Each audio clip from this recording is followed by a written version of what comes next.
खबर, हॉर्मुज पर राष्ट्रपति ट्रंप का बयान आ गया है। ट्रंप का बयान आया है, हॉर्मुज को ट्रंप ने स्टेट ऑफ ट्रंप कहा। ईरान में 3,554 ठिकाने और बचे हैं, ये भी ट्रंप दावा करते हुए नजर आए। बचे ठिकानों को भी जल्द तबाह कर देंगे। ईरान में अब तक 9,000 ठिकानों पर अटैक किया गया है। We had an attack of 101 a few days ago. 101 missiles shot at a very valuable thing that we had floating on the water, namely an aircraft carrier, biggest in the world. And they were shot, 101, going 2,500 miles an hour. And out of the 101 missiles shot, 101 missiles were shot down and spread out all over the sea. Pretty amazing. Now we're just going after targets. And they have no anti-aircraft, so we're just floating over the top looking for whatever we want. And we're hitting it, and we have another 3,554 targets left. And that'll be done pretty quickly. And then, at some point, we're going to have to determine what we do. और राजीव रंजन हमारे सहयोगी ज्यादा जानकारी के लिए news room से बने हुए हैं। राजीव, स्टेट ऑफ हॉर्मुज को हॉर्मुज ऑफ ट्रंप क्यों कहा? देखिए, ट्रंप ने बोल तो दिया, लेकिन फिर बाद में उन्होंने सॉरी भी कहा। लेकिन जो उनके जो मंशा है, उनके कई सारे उसमें सवाल खड़े होते हैं, विरोधाभास नजर आते हैं। एक तरफ ट्रंप ये कहते हैं कि ईरान के साथ बातचीत कर रहे हैं और ये वजह कि 10 दिन का और उसको डेडलाइन देते हैं। दूसरी तरफ यह भी कहते हैं कि हमें स्टेट ऑफ हॉर्मुज को खोलना है और इसके लिए 5 युद्धपोत भेजते। 5 युद्धपोत में 7,000 मरीन कमांडो। मरीन कमांडो का मतलब एक सामान्य सोल्जर नहीं होता है, एक ऐसा सोल्जर होता है कि जो 3 जो है लेयर है उसमें ऑपरेशन कर सकता है। यानी समुद्र में ऑपरेशन कर सकता है, जमीन में ऑपरेशन कर सकता है, एयर में ऑपरेशन कर सकता है। इसके अलावा 10,000 सोल्जर और भेज रहे हैं, जबकि पहले से ही 50,000 सोल्जर है। तो ट्रंप के ऊपर एक बहुत बड़ा दबाव है कि आप किसी तरह स्टेट ऑफ हॉर्मुज को खोलिए, नहीं तो इस रास्ते से होकर जो करीब 20% दुनिया की तेल की आवाजाही होती है, इसकी वजह से जो तेल का जो हाहाकार मचा हुआ है, तेल की कीमतें जो बढ़ रही हैं, उसको लेकर ट्रंप के ऊपर दबाव। और यही वजह कि ट्रंप की कोशिश है कि स्टेट ऑफ हॉर्मुज को किसी तरह खोला जाए। यह अलग बात है कि न तो इसको लेकर नाटो देश तैयार हैं, उनके जो सहयोगी है, न बाकी देश अपने युद्धपोत भेज रहे हैं इसको लेकर। चले राजीव, बने रहिए, हम लौटेंगे आपके पास। और इस बीच हमारे साथ मेजर जनरल रिटायर्ड संजय सोई साहब जुड़ गए, रक्षा विशेषज्ञ, साथ ही एयर कमोडोर रिटायर्ड एएस बहल साहब जुड़ गए, वो भी रक्षा विशेषज्ञ हैं।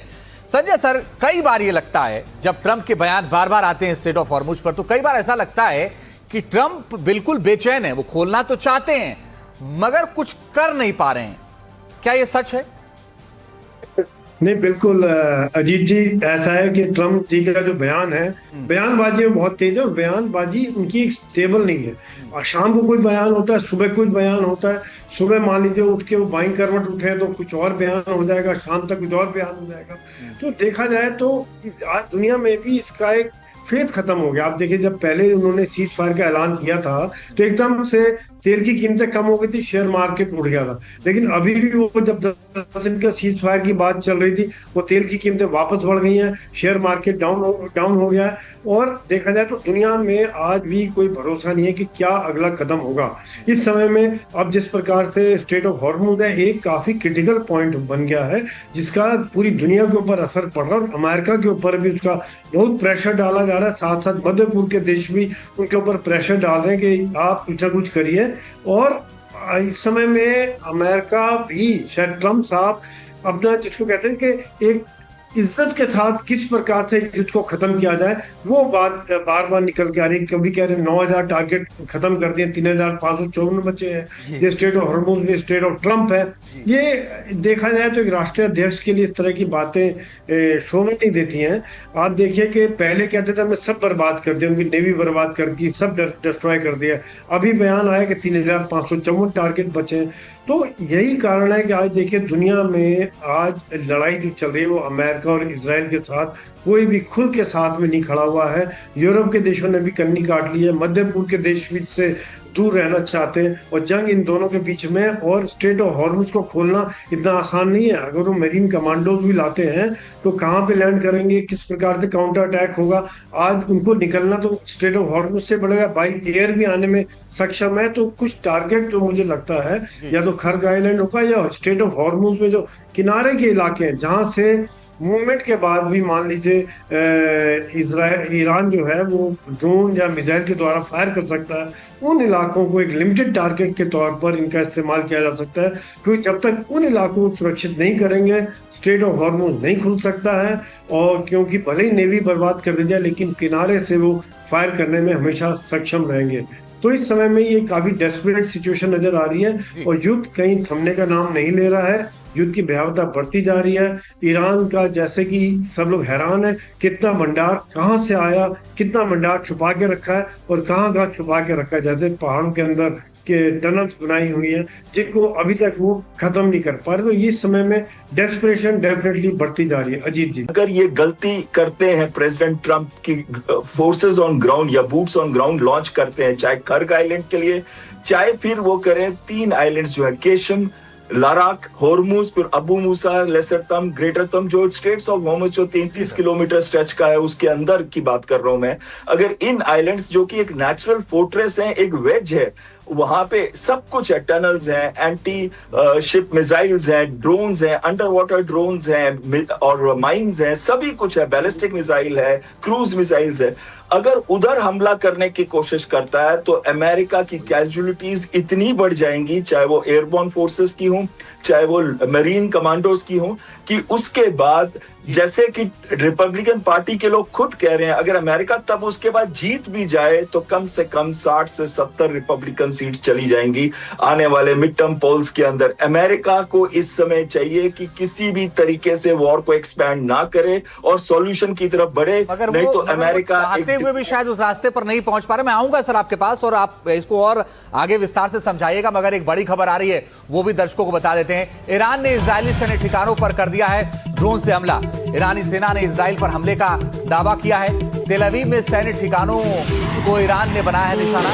ईरान ने ताबड़तोड़ ड्रोन हमले किए हैं, एक के बाद एक ड्रोन से हमले हो रहे हैं। संजय सर, कल एक बयान आया आईडीएफ की तरफ से और अभी तक उस बयान का कोई खंडन भी नहीं आया है, जिसमें उन्होंने कहा है साहब हमारी सेनाएं कम हैं और एक तरीके से वो दिखाने की कोशिश कर रहे थे कि साहब हम जो हमारे जवान हैं वो पिछले 3 साल से लड़ रहे हैं तो वो कमजोर स्थिति में है। इसके क्या मायने गए, इसके क्या संदेश हो सकते हैं सर? नहीं देखिए, बिल्कुल अगर इस तरह का बयान है, ये बात हकीकत है कि एक टायर्डनेस आती है, फटीग आती है लड़ाई की। लगातार पहले हमास के साथ वो जंग खत्म नहीं हुई, हिजबुल्लाह है, और अभी पर ये कहीं ना कहीं जब आपको ये पता है कि इस तरह की जंग लगातार शुरू चल रही है और अगर आपके अंदर ये फटीग नजर आ रहा है तो लड़ाई किसने शुरू की? लड़ाई तो आप ही ने शुरू की। ये टाइम तो आपके पास था, आप चाहते तो 6 महीने बाद कर सकते थे, अभी बातचीत चल रही थी तब। तो यहाँ पर कहीं ना कहीं एक जो नजर आया है कि इनका इंटेंशन थी कि शायद 2-3 दिन में जंग खत्म हो जाएगी और जिस प्रकार से तख्ता पलट जाएगा, लोग खड़े हो जाएंगे, वो नहीं हुआ। अमेरिका भी अभी सोच रहा है कि जो अभी जो पॉज लिया था, सीज फायर लिया है, ये हम इसको फौज में कहते हैं टैक्टिकल पॉज लेना, कि एक उन्होंने लगातार लड़ाई करते करते इतने ज्यादा बमबारी हो गई, वो फिर रिग्रुपिंग कर रहे हैं, मरीन को पहुंचे के इंतजार कर रहे हैं, साथ साथ में और हथियार असला अमेरिका से वहां पहुंच रहा है। तो ईरान भी इस बात को समझ रहा है, यही कारण है कि वो भरोसा नहीं कर रहा है। तो यहाँ पर आज देखिए अमेरिका का जो एक एयरक्राफ्ट कैरियर भी वापस गया है, वहां पर भी ये कहा जाता है कि वहां पे क्रू में फटीग आ गया था और शायद उन्होंने आपस में ही कुछ ना कुछ अंदर आग लगा दिया। तो ये सब चीजें जब आपको पता है युद्ध शुरू करने का समय आपका था, लेकिन एक बात निश्चित है कि युद्ध आप शुरू कर सकते हैं, खत्म करना आपके हाथ में नहीं है। खत्म करना दूसरी पार्टी के हाथ में आया था, जो इस समय में नजर आ रहा है। यही मिलिट्री सेइंग में हम कहते हैं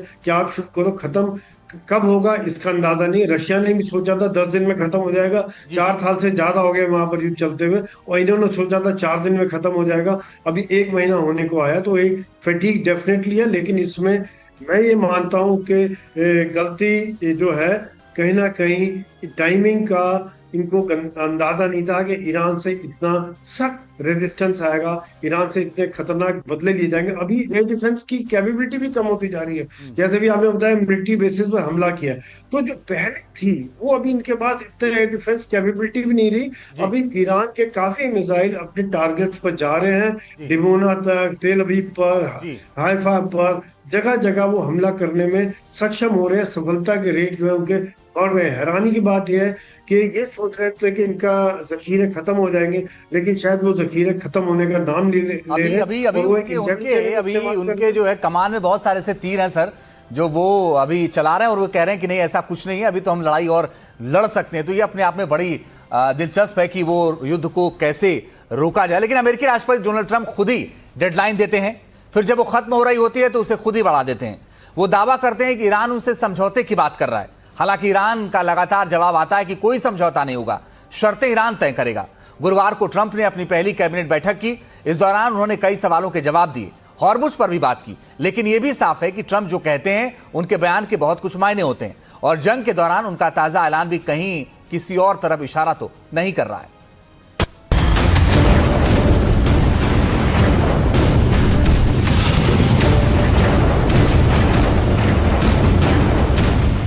डेडलाइन पर डेडलाइन।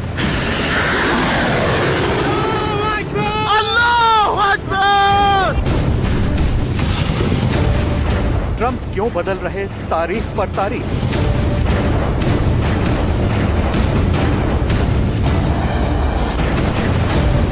अमेरिका और इजराइल 28 फरवरी को ईरान पर हमला कर देते हैं, जंग का ऐलान कर देते हैं। इसके बाद ट्रंप के बयान लगातार बदलते जा रहे हैं। एक दिन वो कहते हैं कि ईरान पूरी तरह खत्म, घुटनों पर आ चुका है। अगले ही दिन कहते हैं कि जंग जारी है। एक दिन वो कहते हैं कि जंग जीत चुके हैं, फिर कहते हैं कि जंग कब रुकेगी ये पता नहीं। बयानों के साथ साथ जंग को लेकर ट्रंप की डेडलाइन भी बदलती जा रही है। पहली बार 21 मार्च को वो 48 घंटे की डेडलाइन देते हैं, दूसरी बार 23 मार्च को 5 दिन, और अब ये डेडलाइन 27 मार्च को खत्म हो रही होती है तो उसी दिन 10 दिन की डेडलाइन देते हैं, जो कि 6 अप्रैल तक जारी रहेगी। ट्रंप ने कहा कि ईरान के एनर्जी इंफ्रास्ट्रक्चर पर अमेरिका फिलहाल कोई कार्रवाई नहीं करेगा। ट्रंप का कहना है कि इससे दोनों देशों के बीच चल रही बातचीत को आगे बढ़ने का मौका मिल सकेगा। गुरुवार को ट्रंप अपनी कैबिनेट बैठक के बाद पत्रकारों के सामने आए, साथ ही ये दावा कर डाला कि ईरान उनसे समझौते के लिए तड़प रहा है। लेकिन ईरान को लेकर ट्रंप के बयान बदलते रहे। ईरान के पास परमाणु हथियार हैं या नहीं, इस पर ईरान और अमेरिका, इजराइल के अलग अलग दावे हैं। ये भी खबर आई थी कि कोशिश की जा रही है कि ईरान का यूरेनियम अपने कब्जे में कर ले अमेरिका। एक रिपोर्टर ने ट्रंप से इस बारे में सवाल पूछ लिया तो ट्रंप बिफर गए। Mr. President, are you going to go in for the uranium? Like, how do you secure Iran? Let's assume I was or I wasn't. Why would I ever answer a question? Can you accomplish What both kind of a without it? question? Am I going to go in for the... Oh, yeah, I'm going in. We're going in tomorrow at 3 o'clock. How could you possibly ask a question like that and expect an answer? I don't know. But I don't know. I think you're a friendly person, too. It's just such a ridiculous question. Trump लगातार ये कहते रहे हैं कि वो और बड़े action की तैयारी कर रहे हैं। वो कहते रहे हैं कि ईरान में पूरी तरह सत्ता परिवर्तन जरूरी है, लेकिन ईरान ने जिस तरह का पलटवार किया है उसकी शायद अमेरिका और इजराइल ने कल्पना नहीं की। ट्रंप लगातार डेडलाइन बढ़ा रहे हैं। वो कह रहे हैं कि सही लोगों से ईरान को लेकर बातचीत जारी है। Do you have a new deadline, given that there are some talks now? Do you have a new deadline before taking? No, I'll announce it. I mean, right now, you're talking about a deadline for doing some pretty big damage, even bigger than we've done. We'll see. Look, we have very substantial talks going on with respect to Iran, with the right people. पहले 2 दिन, फिर 5 दिन और अब 10 दिन। Trump की deadline जारी। दावे भी कि ईरान कोशिश कर रहा है कि समझौता हो जाए। देखना यह है कि ट्रंप की बयानबाजी और डेडलाइन में आगे क्या नया मोड़ आता है। Bureau report, NDTV India. Yes bell sir, हमने रिपोर्ट में दिखाया कि ट्रंप खुद डेडलाइन देते हैं, फिर वो खुद बदलते हैं, फिर वो अपनी बात करते हैं। अब सवाल ये है सर कि आगे का रास्ता क्या हुआ, क्योंकि ईरान तो कह रहा है शर्त हमारी होंगी, ट्रंप कह रहे हैं नहीं बातचीत चल रही है। सवाल ये है कि बातचीत कहाँ चल रही है, किससे चल रही है, क्या बातचीत होगी? आप बिल्कुल सही कह रहे हैं।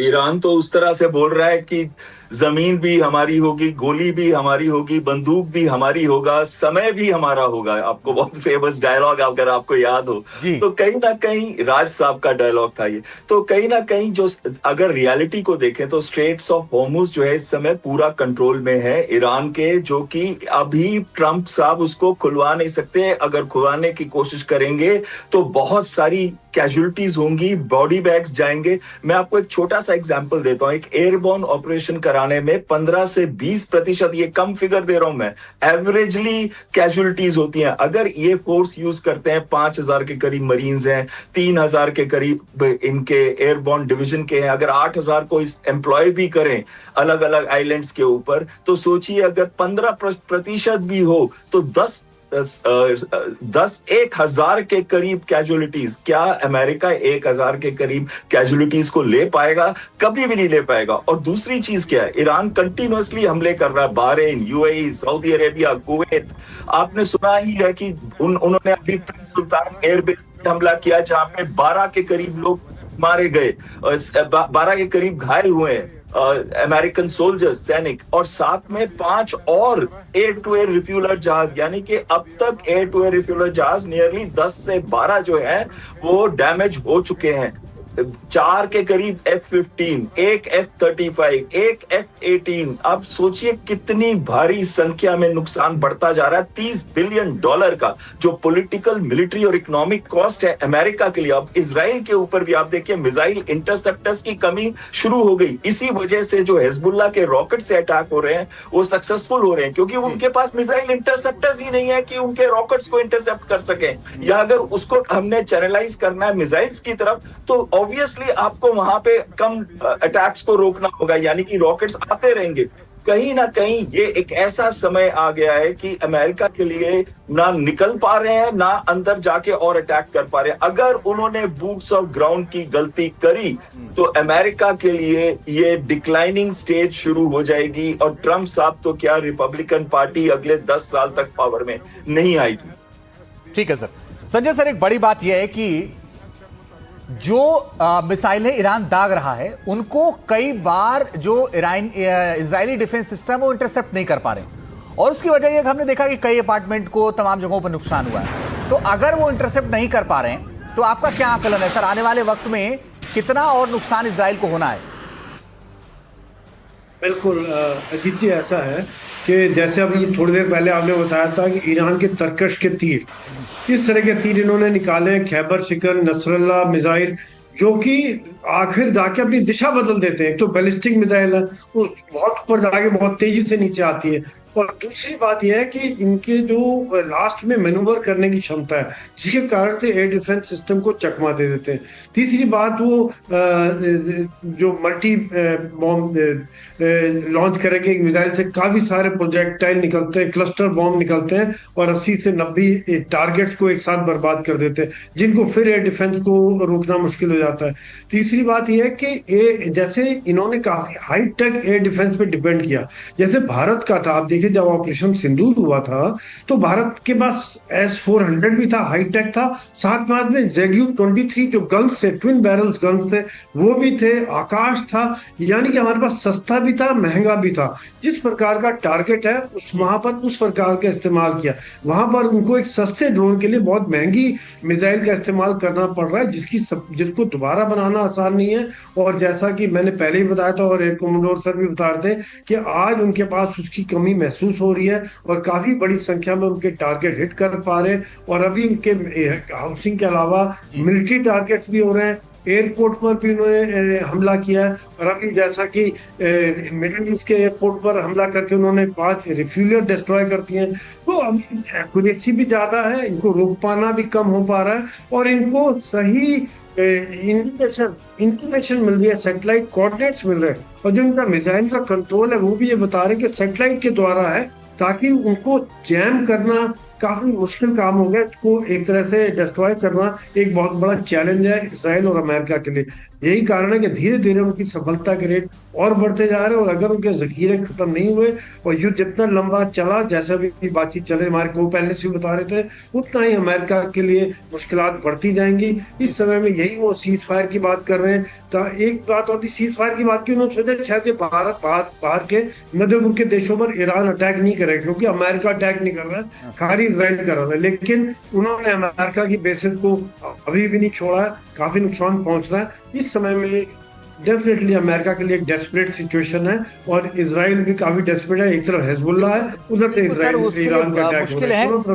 बैल सर, मैं एक बड़ा संक्षेप में समझाइएगा कि आने वाले वक्त में अगले एक सप्ताह में आप क्या भविष्य देखते हैं? जो 10 तक ये टला है अटैक, 6 अप्रैल तक, उसके बाद एक और डेडलाइन, तो क्या भविष्य देखते हैं आप एक सप्ताह में अगले? देखिए, अमेरिका ने तो हर टाइम पे और ट्रंप ने हर टाइम पे ये कह दिया है कि हम जीत चुके हैं, आर्मी, माफ कीजिएगा, नेवी, एयरफोर्स, एयर डिफेंस सब तबाह और बर्बाद हो गया है, तो जीत चुके हैं।